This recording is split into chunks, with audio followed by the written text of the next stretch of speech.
देश के सबसे प्रतिष्ठित कॉर्पोरेट घरानों में से एक टाटा ग्रुप की यह है कंपनी टाटा मेटेलिक्स। 1990 में कंपनी की शुरुआत हुई थी और टाटा स्टील की यह सब्सिडरी है। टाटा स्टील के पास इसकी 60% हिस्सेदारी है और देश में हाई क्वालिटी पिग आयरन और डक्टाइल आयन पाइप बनाने वाली ये दिग्गज प्रोड्यूसर है। वाटर इंफ्रा इंडस्ट्री और बाकी सारी दूसरी इंडस्ट्रीज में भी काम होने वाली ये प्रोडक्ट्स बनाती हैं और सालाना हॉट मेटल प्रोडक्शन की लगभग 5.5 लाख टन की कैपेसिटी है टाटा मेटेलिक्स की। आइए स्वागत करते हैं कंपनी के मैनेजिंग डायरेक्टर संदीप कुमार साहब हमारे साथ कार्यक्रम में हो रहे हैं शामिल, जो कि आईआईटी धनबाद से माइनिंग इंजीनियर और आईआईएफटी न्यू दिल्ली से पोस्ट ग्रेजुएशन कर चुके हैं। कई मैनेजमेंट और लीडरशिप प्रोग्राम्स में आप हिस्सा ले चुके हैं। टाटा ग्रुप के साथ आपका 30 साल के आसपास का लंबा और बड़ा गहरा अनुभव है। 1991 से आपने शुरुआत की टाटा ग्रुप के साथ और तब से लेकर आप देखिए अब इस कंपनी के एमडी के तौर पर हैं। संदीप कुमार साहब, बहुत बहुत स्वागत है आपका। धन्यवाद सर, आपने जी बिजनेस के लिए समय निकाला। आपके नतीजों पर हम चूंकि बात करना चाहते हैं, एक बार पहले मैं नतीजे हमारे दर्शकों के सामने रख दूं जो कल आए हैं और उसके बाद मैं आपसे सवाल पूछता हूं। तीसरी तिमाही के नतीजे जो पेश किए, साल दर साल में आपको नतीजे बता दूं, 31% आय बढ़कर आई है 690 करोड़। कामकाजी मुनाफा जरूर घटा है, 46% घटकर आया है 68 करोड़ पर। मार्जिन कम हुए 24% से घटकर 10% और मुनाफा 52% घटा है 35 करोड़ के आसपास रहा है 75% से। तो ये नतीजे सर, ये मार्जिन में जो तेज गिरावट हुई है 24% से 10%, क्या खास वजह रही सर? धन्यवाद।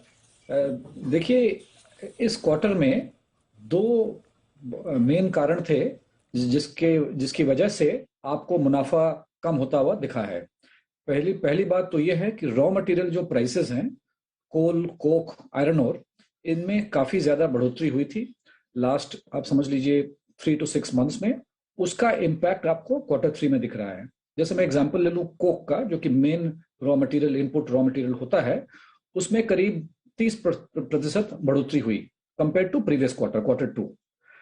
आयरन ओर जो है वो करीब पीक किया था जून जुलाई में, लेकिन ऑब्वियसली स्टॉक में आते आते और उसका जो इम्प्लीकेशंस है कॉस्ट में, एक क्वार्टर निकल जाता है। तो इसलिए आप देखेंगे कि रॉ मटेरियल पुश जो था वो बहुत ज्यादा था, नंबर 1। नंबर 2, हमारा एक जो मेन ब्लास्ट फर्नेस है उसको हमने मेंटेनेंस शटडाउन लिया था नवंबर में और करीब 10 दिन के लिए, लेकिन जब हमने उसको वापस शुरुआत की, उसको मेंटेनेंस शटडाउन के बाद में उसको स्टेबलाइज करने में हमको बहुत टाइम लग गया। इनफैक्ट पूरा दिसंबर जो है हम we lost a lot of production उसके कारण। और ऑब्वियसली प्रोडक्शन लूज होता है, प्रोडक्टिविटी, तो साथ में फ्यूल रेट भी बहुत बढ़ जाता है। सो ये दो मेन कारण हैं।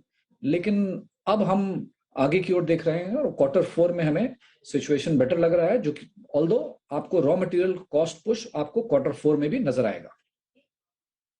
तो बेसिकली आप ये कह रहे हैं कि कच्चे तेल की कीमत, कच्चे माल की कीमतें जो तेजी से बढ़ी उसका असर दिखा। आमतौर पर संदीप कुमार साहब, जो मैं देख रहा हूं, आपके मार्जिन अच्छे रहते हैं, 22 से 25% की रेंज में जनरली रहते हैं, राइट? बहुत ही कम, पहली बार ऐसा 10% दिखा है। ये बताएं सर, 22 से 25% की रेंज में जाने में कितना वक्त लगेगा? ये जो आपको मार्जिन जो कम हुआ है उसका एक कारण है, जो आप डक्टाइल आयरन पाइप बिजनेस की बात कर रहे हैं, उसमें करीब हमारा 20% के ऊपर हमेशा ही रहता है नॉर्मली मार्जिन। इस बार जो कम हुआ है उसका मेन कारण ये है कि डक्टाइल आयरन पाइप के जो प्रोजेक्ट्स होते हैं वो टिपिकली लॉन्ग टर्म होते हैं, बिटवीन 1 and 2 years टिपिकली। तो हमने जो कॉन्ट्रैक्ट लास्ट ईयर किया था, जब प्राइसेस करीब 40-45% कम थे, वो प्राइसेस अभी भी कंटिन्यू हो रहे हैं और उसके कारण आपको जो पिग आयरन में बढ़ोतरी दिखी है प्राइसेस में, वो आपको डक्टाइल आयरन पाइप में नहीं दिख रहा है, जो कि आपको दिखना चालू होगा 1-2 क्वार्टर के बाद। और हम लोगों ने क्या किया है कि जो भी हमने कमिटमेंट किया था अपने कस्टमर्स के साथ में, उसको सबको हम फुलफिल कर रहे हैं। सो उसके कारण आपको ये लैग दिखेगा डक्टाइल आयरन पाइप में। ऑल्दो जो हमारी नई बुकिंग्स हैं उसमें करीब 40 से 50% प्राइसेस में बढ़ोतरी हुई है। सो इसलिए आपको, that is the main reason कि आपका ऑल्दो कॉस्ट पुश हुआ है, लेकिन आपके फिनिश्ड गुड्स के प्राइसेस भी बढ़े हैं। लेकिन चूंकि हम पुराने कॉन्ट्रैक्ट्स अभी एग्जीक्यूट कर रहे हैं, इसलिए आपको वो मार्जिन में दिख नहीं रहा है। तो margin will normalize. I think 1-2 quarter में things should get much better. बिल्कुल परफेक्ट सर, आपने एकदम अच्छे से सही से समझा दिया मार्जिन में क्यों इतना दबाव आया। अच्छा, अब सर दूसरी चीज जो है डिमांड को लेकर, डिमांड कैसी है सर? कुछ वापस से मजबूत डिमांड के संकेत हैं? हाँ, तो दो बिजनेसेस जैसे हमारे हैं, पिग आयरन बिजनेस में ये जो है आयरन और स्टील बिजनेस से काफी लिंक्ड है। तो नवंबर और दिसंबर में इसमें कमजोरी आई थी, लेकिन अभी जनवरी से हम लोग देख रहे हैं कि प्राइसेस बढ़ने चालू हो गए हैं और लगातार लास्ट 15 दिन में हमने 2 बार प्राइस बढ़ाए हैं। तो प्राइस में बढ़ोतरी हो रही है और रॉ मटेरियल में भी बढ़ोतरी हो रही है। कोल जो करीब $350 पहुंच गया था, $340 पहुंच गया था, वो आज के दिन में $400 फिर से क्रॉस कर गया है। तो both I think general market sentiment positive है, रॉ मटेरियल भी बढ़ा है और आपको फिनिश्ड गुड्स भी बढ़ा है। ये पिग आयरन हो गया। जो दूसरा हमारा बिजनेस डक्टाइल आयरन पाइप का है, उसमें तो जल जीवन मिशन जो गवर्नमेंट ऑफ इंडिया का प्रोग्राम है, फ्लैगशिप प्रोग्राम है, उसके कारण एक बहुत ही ज्यादा तेजी है डिमांड में। लेकिन ये डिमांड जो है प्रोजेक्ट स्टेज में है, इसको अभी कन्वर्ट होने में actual on the ground demand में थोड़ा वक्त लगता है। ऑल्दो हम लोग देख रहे हैं कि प्राइसेस में बढ़ोतरी हो गई है, लेकिन एक्चुअल डिमांड में वो अभी तक पूरी तरह से नजर नहीं आया है। उसके 2 कारण है। एक कारण यह है कि जो ईपीसी कॉन्ट्रैक्टर्स ने प्रोजेक्ट्स लिए होंगे पुराने प्राइसेस में और अभी सडनली उनके कॉस्ट बढ़ गए हैं, तो वो झिझक रहे होंगे कॉन्ट्रैक्ट करने में, but it's a matter of time. मुझे लगता है another 3 to 6 months में people will start getting back.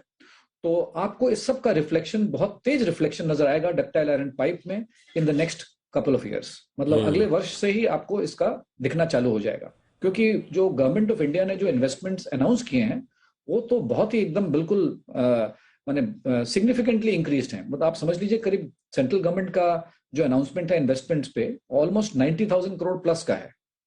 और एनुअल इन्वेस्टमेंट्स टिपिकली हमने देखा है in the past is hardly about 20-25 हजार करोड़। सो 90,000 करोड़ तो गवर्नमेंट शायद ना स्पेंड कर पाए। अगर उसका 50% भी करता है या 40% भी करता है, तभी भी there is a major push on water infrastructure by the government of India.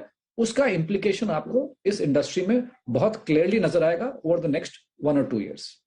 Sir एक इंटरेस्टिंग खबर भी आई है आज, गवर्नमेंट का नोटिफिकेशन आया है फाइनेंस मिनिस्ट्री का कि जो कलर कोटेड फ्लैट प्रोडक्ट्स वगैरह है इन पर एंटी डंपिंग ड्यूटी जो चाइना से इंपोर्ट होता है स्टील या फिर यूरोपियन यूनियन से होता है, वो खत्म हो रही थी अभी 31 मार्च 2022 को।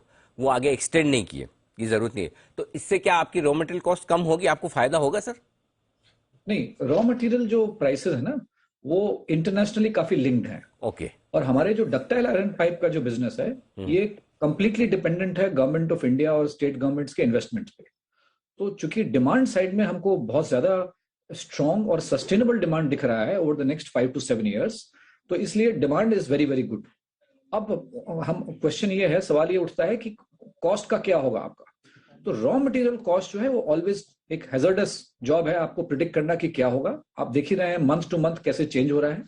लेकिन in general what has happened is कि चाइना ने अपनी जो प्रोडक्शन कट की थी H2 में ऑफ फाइनेंशियल ईयर FY22, उसका इम्पैक्ट आपको दिख रहा था जब प्राइसेस थोड़ी गिरने चालू हुई। अब नेक्स्ट ईयर प्राइस चाइना क्या करेगा उस पर काफी ज्यादा डिपेंड करेगा, और हम लोगों को I think we will have to wait and watch. कोई भी गेस करना मेरे ख्याल से हैजर्डस होगा। Let us see month to month क्या होता है। अच्छा सर, आप कह रहे डिमांड स्ट्रांग है, वहां कोई समस्या नहीं है और आएगा भी ऑर्डर्स वगैरह सब। अब ये बताइए सर, फिर कुछ उसको पूरी करने के लिए कुछ कैपेक्स प्लान है या फिर आपके पास अभी सफिशिएंट कैपेसिटी है? नहीं, हमारा तो जो करंट एक्सपेंशन अभी चल रहा है खड़गपुर में, उससे हम डक्टाइल आयरन पाइप की कैपेसिटी को डबल कर देंगे। अच्छा। पहला चरण जो उसका है एक्सपेंशन का, वो हम मार्च तक उसको कमीशन करना चाह रहे हैं। और मेरे ख्याल से कोई मुझे बहुत ज्यादा डाउट नहीं है। ये of course third wave of Omicron ने थोड़ा सा कंफ्यूजन क्रिएट कर दिया है, लेकिन मेरे ख्याल से we should be able to commission by March first phase, और सेकंड फेज में मुझे 1 साल और लगेगा हमें। तो बाय नेक्स्ट ईयर हमारी कैपेसिटी डबल हो जाएगी। तो we are well position to take advantage. जो गवर्नमेंट ऑफ इंडिया के प्रोग्राम है वाटर इंफ्रास्ट्रक्चर में, जो इन्वेस्टमेंट्स हैं, उसके लिए टाटा मेटालिक्स बहुत ही जबरदस्त पोजीशन में होगा इसका अपॉर्चुनिटी को कैपिटलाइज करने के लिए। FY23-24 गजब का होने वाला है, राइट सर? हाँ, demand point of view certainly, जैसा मैंने आपको कहा, cost we will have to wait and watch which way raw material prices go। वाली तो हमेशा रहेगी इस बिजनेस में, बट डिमांड है और आपकी कैपेसिटी बढ़ जाएगी, दुगुनी हो जाएगी, तो फिर नेक्स्ट फाइनेंशियल ईयर तगड़ा होना चाहिए, राइट सर? हाँ, I mean next few years, not only next financial year, should be much better. More FY24 onwards तो certainly बहुत ही अच्छा रहना चाहिए, but even next year should be good. Absolutely.